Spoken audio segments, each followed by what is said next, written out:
For most of our history, human technology consisted of our brains, fire, and sharp sticks. While fire and sharp sticks became power plants and nuclear weapons, the biggest upgrade has happened to our brains. Since the 1960s, the power of our brain machines has kept growing exponentially, allowing computers to get smaller and more powerful at the same time. But this process is about to meet its physical limits. Computer parts are approaching the size of an atom.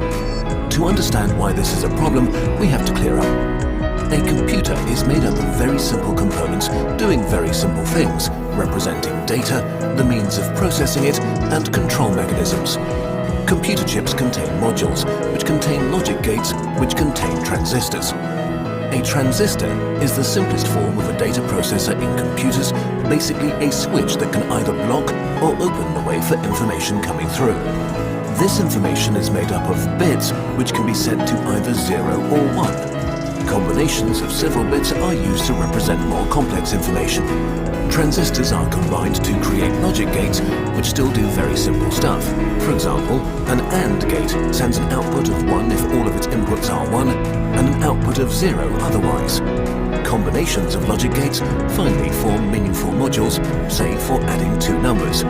Once you can add, you can also multiply, and once you can multiply, you can basically do anything. Since all basic operations are literally simpler than first-grade math, you can imagine a computer as a group of 7-year-olds answering really basic math questions. A large enough bunch of them could compute anything from astrophysics to Zelda.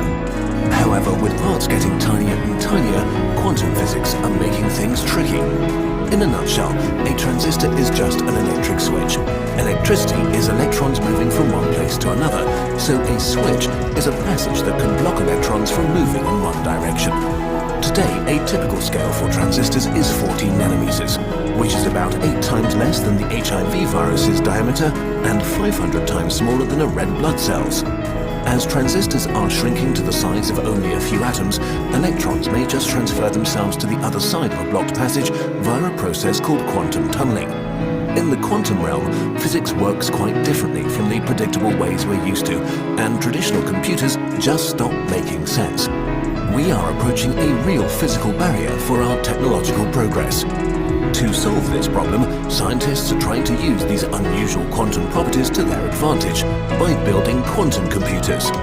In normal computers, bits are the smallest units of information.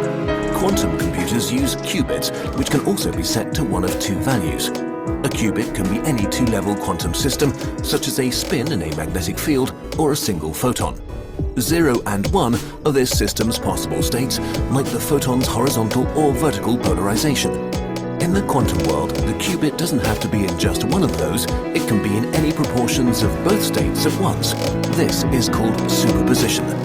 But as soon as you test its value, say by sending the photon through a filter, it has to decide to be either vertically or horizontally polarized. So as long as it's unobserved, the qubit is in a superposition of probabilities for 0 and 1, and you can't predict which it will be.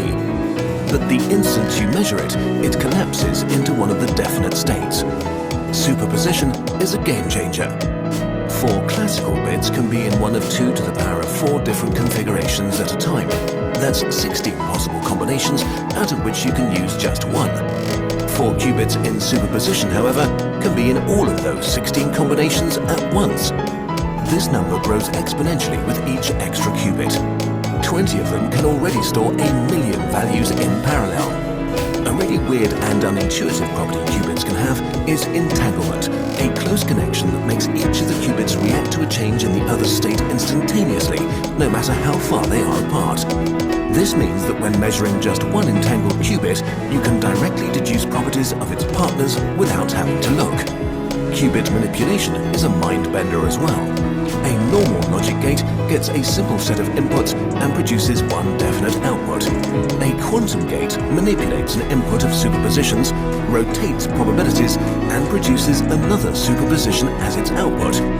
So a quantum computer sets up some qubits, applies quantum gates to entangle them and manipulate probabilities, and finally measures the outcome, collapsing superpositions to an actual sequence of zeros and ones.